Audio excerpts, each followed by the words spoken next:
May we now invite the speakers of the morning session and the chairman of the organizing committee, Dr. Eric Lee, on stage, please.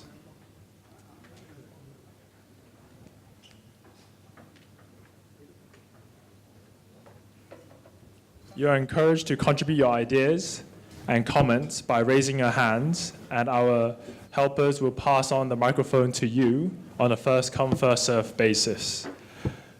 We'll be grateful if you could introduce yourself before posing a question, and also to allow more participants. Each question will be limited to 2 minutes.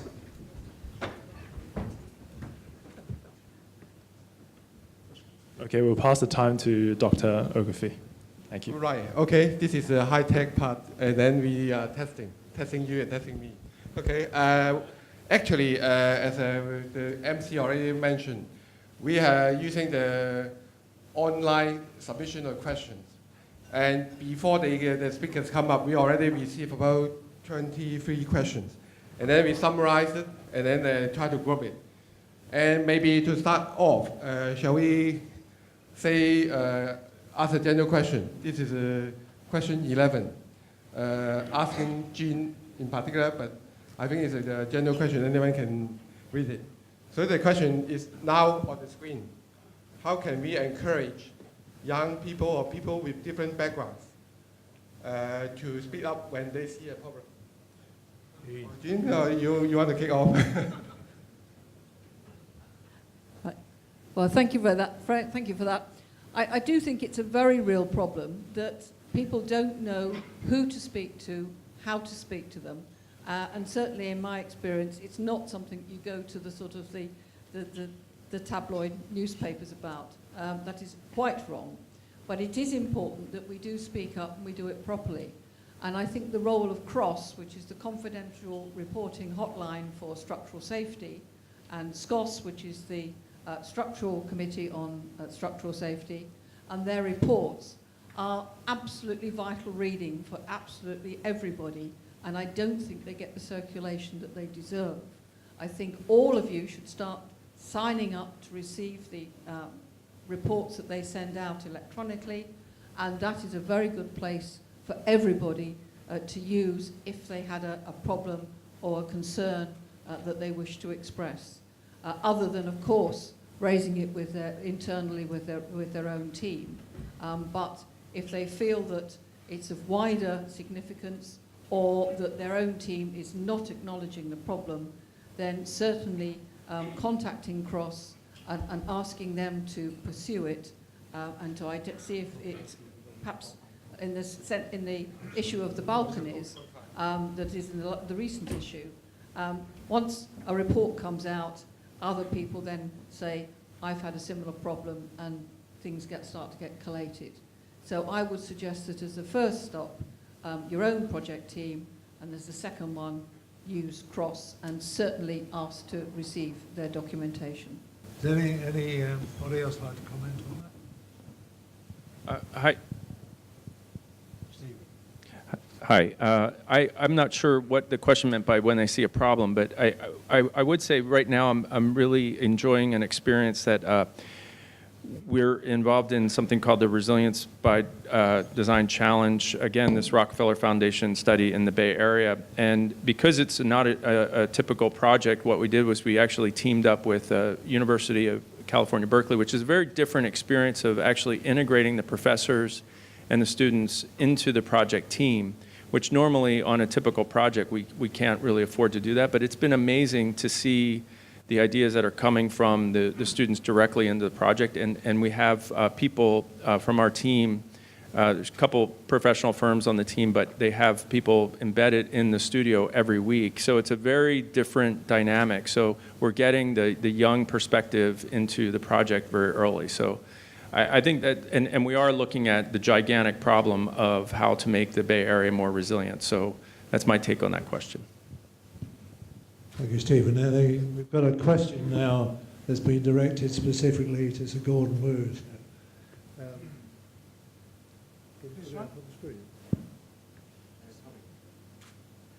The smart technology is not so fast. So. This one? Okay, it's got, I'll read it out. Oh, it's up now, is it? Yes. Right, thank you for your speech and what should Hong Kong engineers do to contribute to the sustainable development of Hong Kong?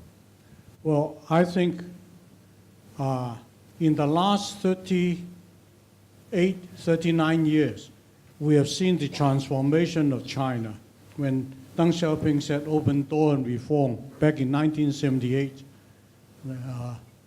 So what happened is that the growth of China has been unprecedented in the history of mankind, in that everybody was equal under Mao Zedong, but equally poor.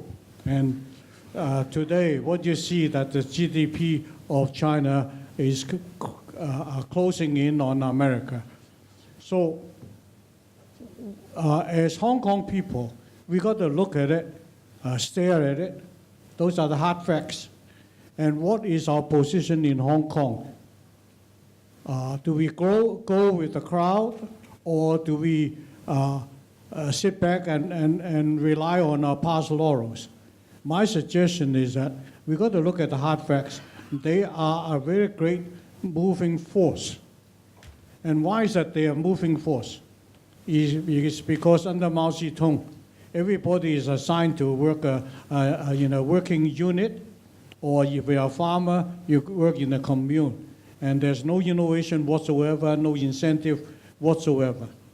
But the release of these 1.2 billion people or thereabouts, and now 1.3 billion, has made China what it is today, because they adopted, well, they're better educated, they adopted better technologies, and they went about solving their problem, which is poverty. Now, by all standards, they are still below the poverty line of the United States. But in China, they have never had it so good since the Song dynasty. So it's relative. And they're very happy, and they're growing, and they're still up and coming. So for Hong Kong's future is that we got to use that and see what we can offer our solutions to their problems. Now, in solving problems, the most important thing is you got to realize there's a problem. And if you don't understand the problem, you will never be able to solve that problem. So after that, the next thing is, what are the tools you have in your box that can help to resolve this problem? And this is where innovation comes in, where technology comes in, and the will to do it comes in. And I think this is where the Great Bay Area Xi Jinping is talking about happens to be one of the most important manufacturing centers of the world, and also innovative centers. There are more PhDs in Shenzhen than Hong Kong. So I think what I see in the next several decades, and that this area will grow very fast, and with the concept of Belt and Road, one Belt, one road, is going to go all over the world. It's probably unstoppable in the sense of the Scottish Enlightenment, when you have all the technological changes. England, England went all over the world. And with also the American technologies, America went all over the world. And I think this decade, this century, China will do the same thing. And for Hong Kong, we should ride on their coattails and offer what we can do.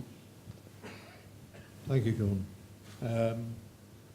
The next question we've got is for Mr. Mann. Right. Been concerned with out-of-the-box thinking, and very much based on your speech.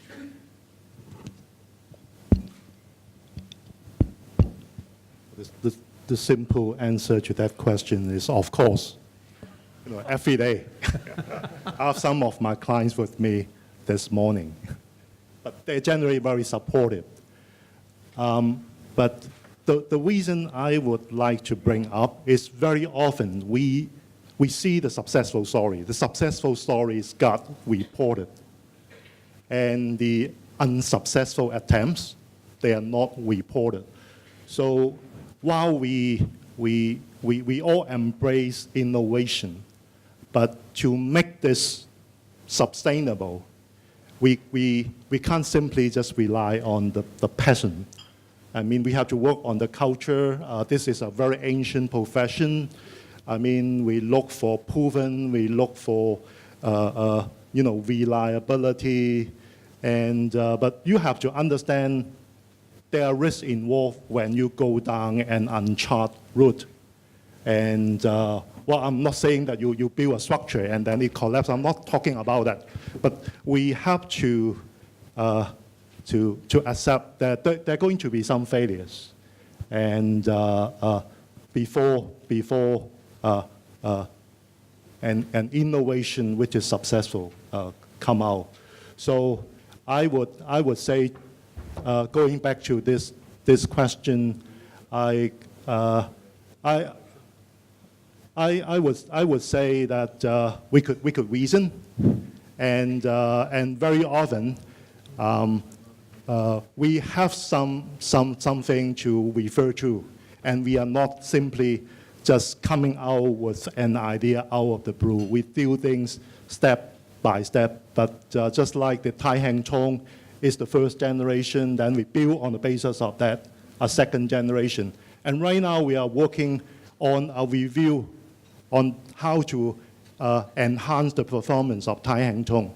So we're probably coming up with a third generation design. So we do it step by step. Mr. President, given the innovation work you're doing in Cambridge, have you got anything you wish to add to that? Well, I could add this. I think there is.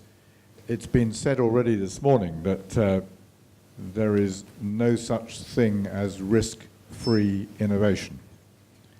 So, by definition, when one is thinking about new kinds of new innovative solutions, one obviously is having to explain to the client that there may be some reasonably positive chance that it may not work. And I think that's an important challenge for us as engineers to be completely transparent and explain that in the best and clearest possible terms. But I think that should not in any way deter us in pursuing relentlessly the innovative cause. I mean, otherwise, if we get too risk averse, then we simply won't innovate. I mean, that's an obvious thing to say, I know, but we need to be careful not to be frightened of taking risks, as long as one's completely clear with one's client. This is another one for you, Alan, I'm afraid. Have you got a one-word answer for this one?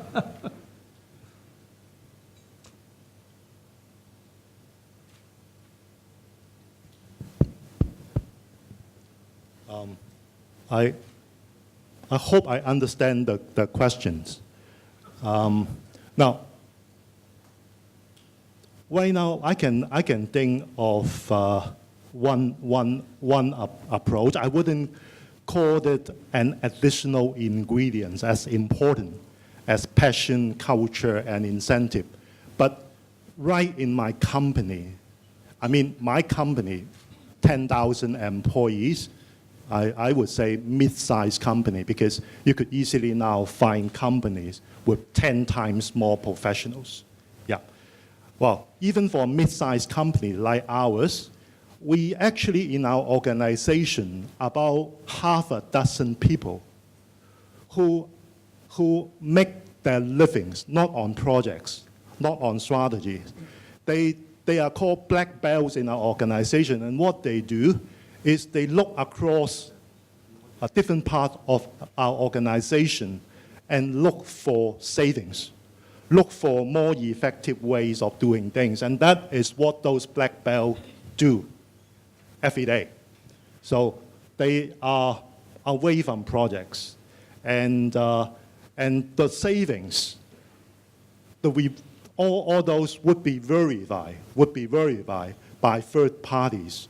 So every now and then we would read email saying that someone have come up with some proposition and save the company a certain amount of money over the next 3 years. So in our company, there are half a dozen of those people.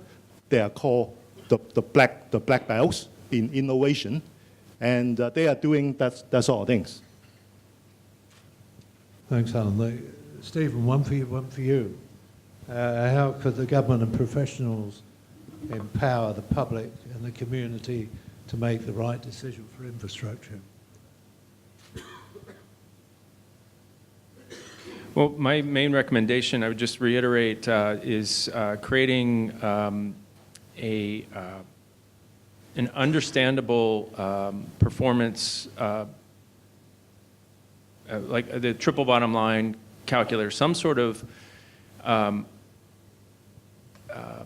transparent and understandable cost-benefit analysis of planning alternatives. Because I think the challenge has been I would say in the sort of early part of my career, I just watched the biggest vulnerability to a lot of infrastructure and development projects is our political delays due to either public debate about the projects or a change in politics.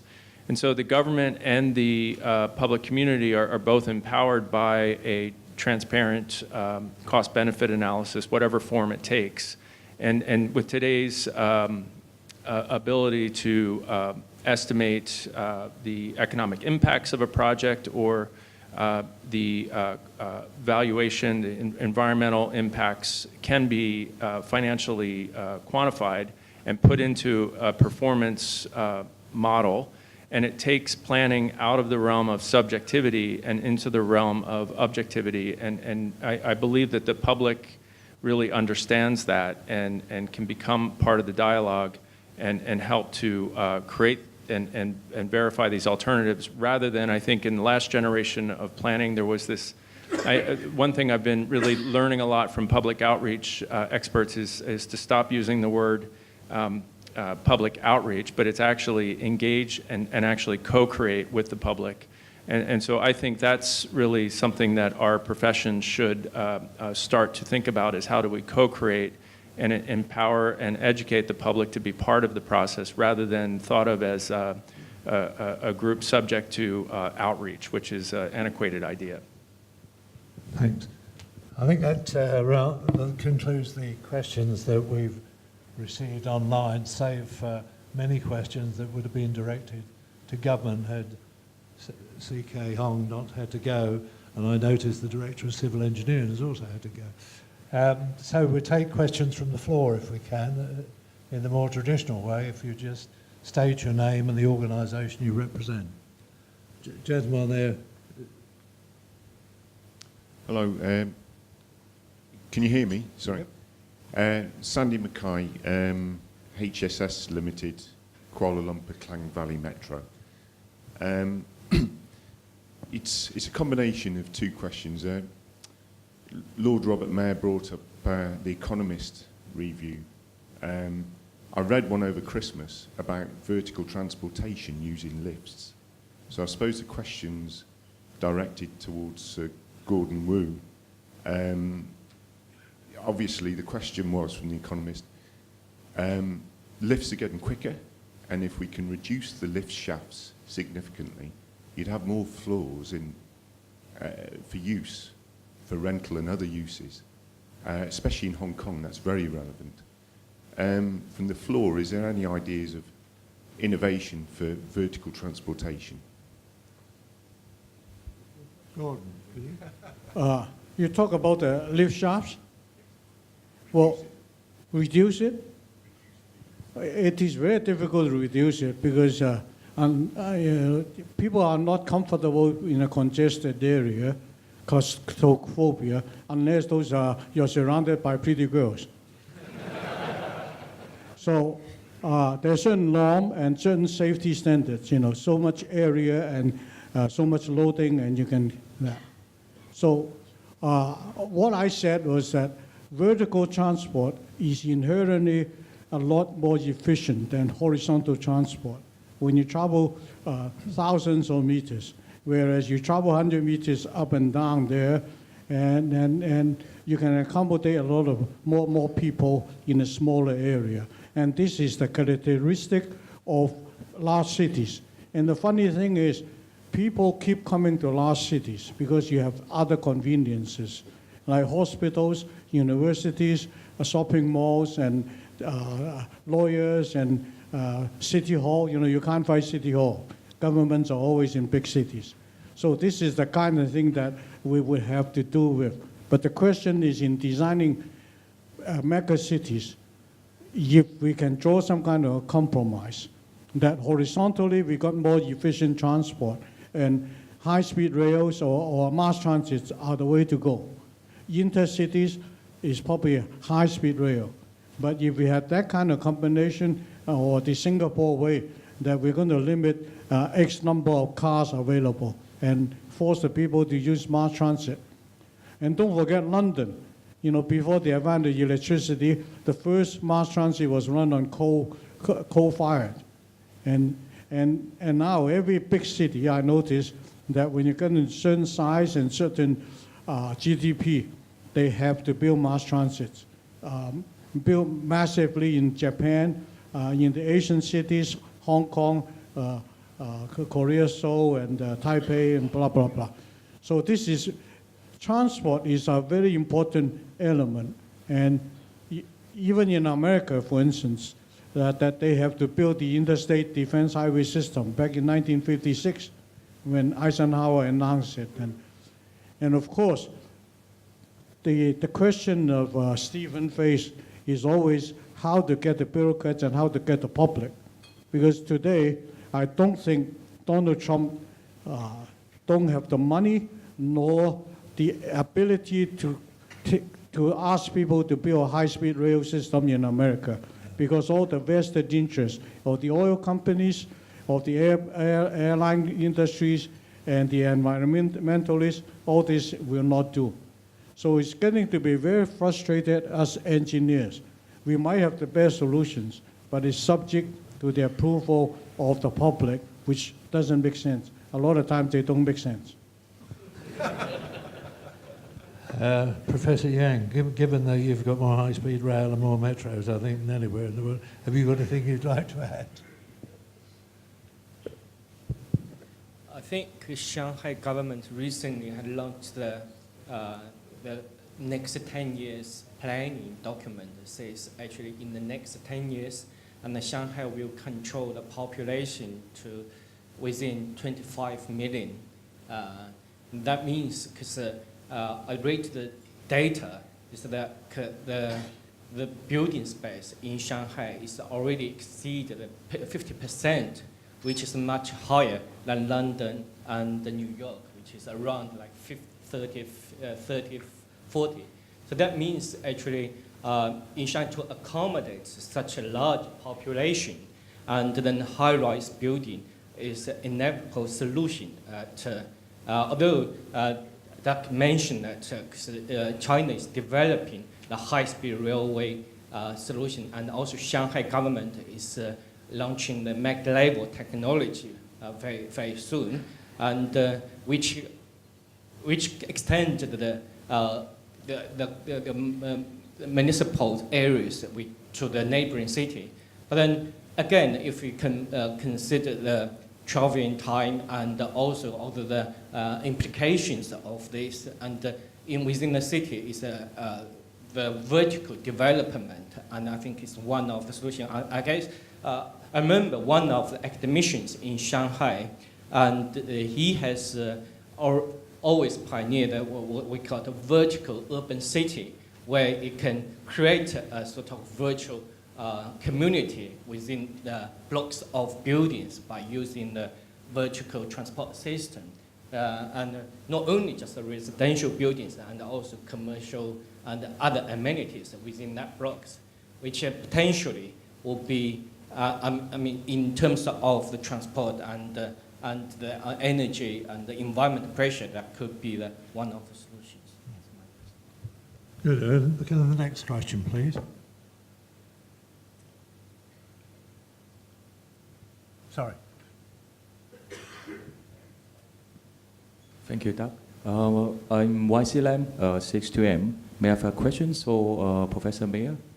Thank you for your sharing on that tunnel, new technology on the tunneling.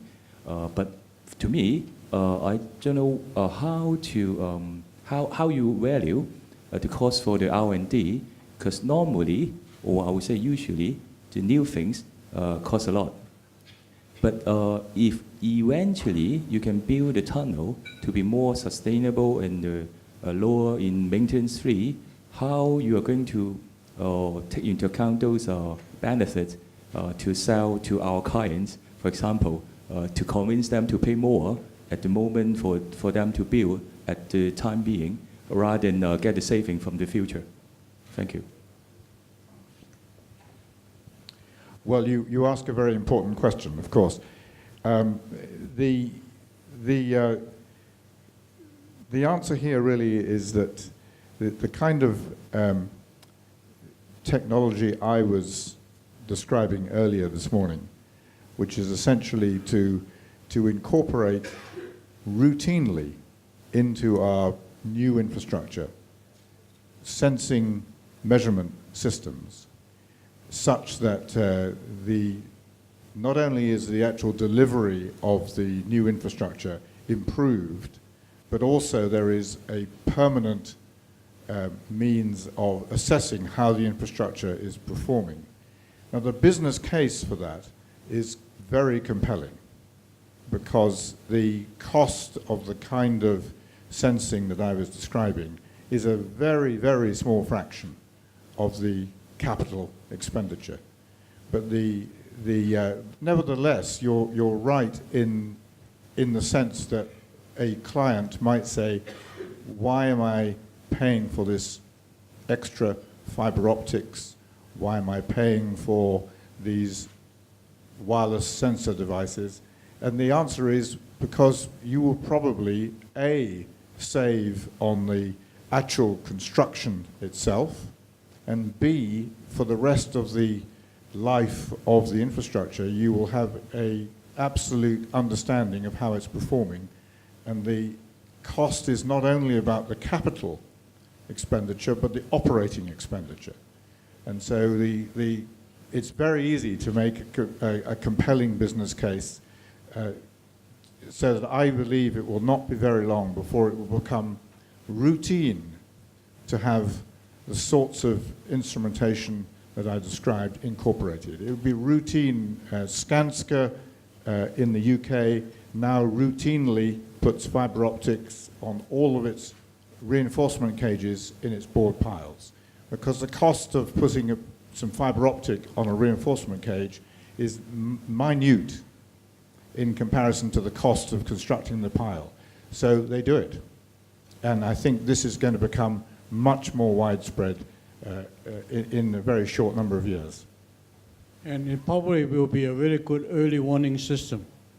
And I can see that if you put it on the fuselage of the airplanes or the wings of the airplanes, and you can probably sense, hey, the metal fatigue is getting onto you, and you have preventive measures. I mean, what some of you may not know is where we're standing, Admiralty Station has been vastly extended to accommodate the South Island line and also the future lines going on the exhibition line. The tunnels there, the existing tunnels, were monitored with wireless equipment, much the same as Robert actually showed in his slide. And had that not been there, I don't really know how we would have measured and assessed the movement in the tunnels to allow an uninterrupted service of MTR when we were propping them for 26 metres beneath. So that was innovation that came just at the right time to enable that project to be successful. Next question. You have to wave your hands pretty violently because it's very difficult to see you up here. Yes, certainly.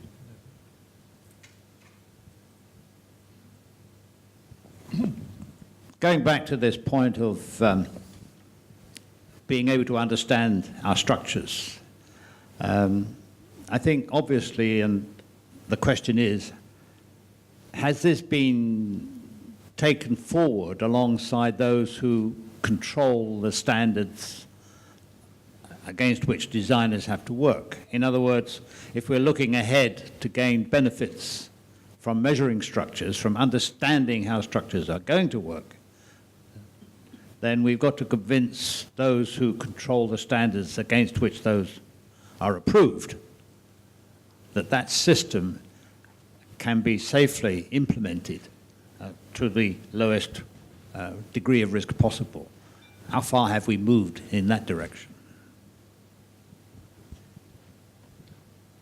Not far enough. But having said that, I think the optimistic outlook is that, for example, in the UK, the British Standards Institute, BSI, are working very closely with CSIC, that's the centre I lead at Cambridge, in actually realising that evidence base is the all-important principle. And a lot of the existing standards, a lot of the existing design codes are based on conjecture more than actual fact. And that's helpful, and that's what a lot of designers rely on. But actually, if you have real evidence, then there is a complete game changer, because then you can realize, for example, I spoke about Crossrail in my short introduction earlier this morning, that a lot of the fiber optic measurements on Crossrail have shown very convincingly that the walls can be not as thick, the piles could be not as long, and so on. And with that kind of evidence building up all the time, I think it is absolutely the right time to be involving the British standards and the regulators and the design codes. You know, we need to be not just relying on the old systems, the old design codes, the old standards, with all this new evidence that's now so easy to get. So, but it's not moving as quickly as it should do, but it's beginning to move.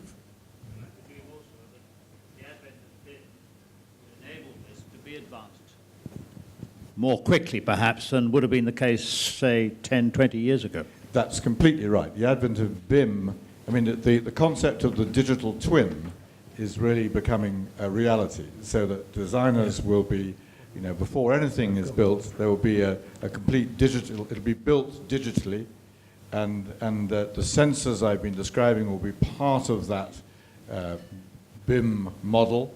And so as construction takes place, there will be a feedback, and so there should be a completely new way of making sure that what we design and what we build is streamlined and is much more economic.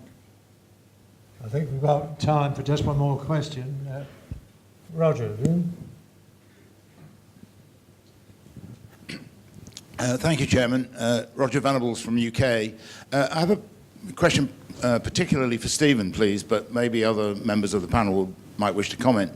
I really like, Stephen, your idea of co-creating solutions with communities, but I also have a concern that we don't have tools that help us to design and frame and scope national scale projects in such a way that the adverse impacts on some communities are minimized if you like, in the interests of the greater good at a national scale.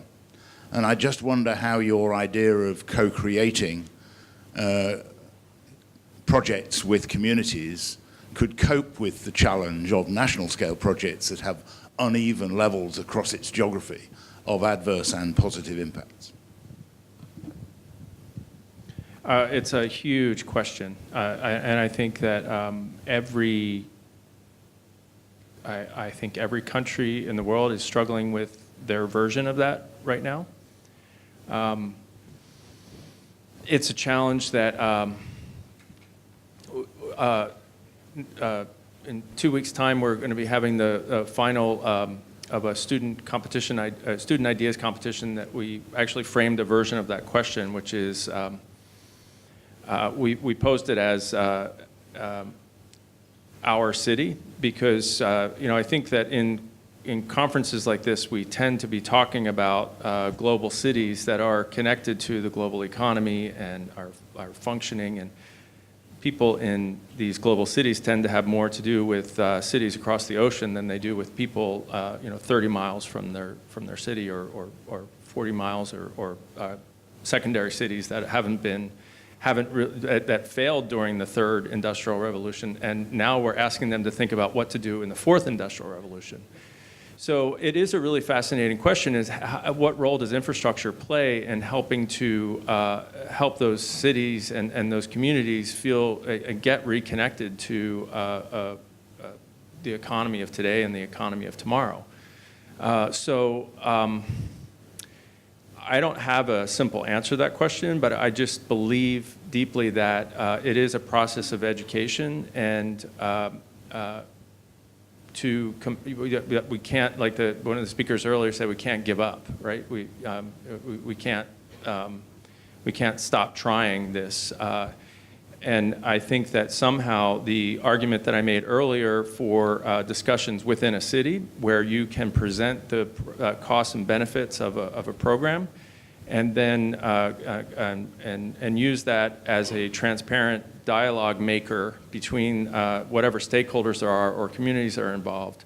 Because right now, the global discourse within countries on infrastructure and how that impacts our geopolitics are really crippling us, and especially for our industries in many countries where infrastructure is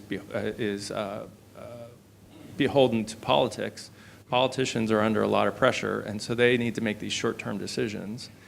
They need popular support behind these. So I think it is a really important thing for us as a series as professions, is to really engage in this education of the public about the value of infrastructure and why it's important to people's lives. And it's not just these large budgetary issues that they can't relate to. And so it's about, why is it going to create jobs for them? Why is it going to allow their children to be able to stay in their city and have a job? Or so it's a giant question. And I guess my simple answer is that we have to engage in this public education and create a new narrative so that people can start to support infrastructure instead of fight infrastructure or fight development. Has anybody got anything to add to that? Right. Sorry. Go on. No. It's a huge question. Now, I've been working for 60 years, and I spend more time fighting with the bureaucrats and then working on the engineering drawing board. The question is the governments. In the old days, governments, particularly authoritarian type of governments, there are some wise decisions, some unwise decisions, but at least the decisions are made. Whereas in a democracy, a lot of decisions are made without any merit to the case whatsoever. I mean, let me give you an example. Today is a very democratic society here amongst ourselves. We are going to have lunch fairly soon, and we are going to be democratic and say, well, that's the menu, and somebody say no fish and no chicken and no duck. I wonder what kind of lunch we are going to have. So somebody has got to make a decision. So the important thing is, I noticed that a lot of communities, they only react to disasters, to tremendous traffic jams, and they say, okay, we are going to withdraw the construction of the rail line or the bridge or whatever. So it's a case, a very expensive case, that the problem gets to be in the minds of everybody or the majority, and then hopefully they will make the decision to let you go ahead. I think this is the price we pay for democracy. Right, on that note, thanks very much for all your questions and your attention. And I don't know how you feel about our technology. may work or may not work, but certainly the summit generates a lot of the interest and discussion. Up to now, I've received about 35 questions from every one of you. Thank you very much. But I apologize. We only have time to bring out about 10 or a little bit more. Yeah. But we still have time during lunchtime and also in the afternoon. So do use the technology, and then we will see how to improve it and do better next time. And in the afternoon, okay? I think anyway, I give it. Yeah. Let's take a photograph, is it? Yes, let's take a group photo. Can we just show our appreciation to the speakers, please? Thanks very much. Don't talk over, please. Move to the center to do a...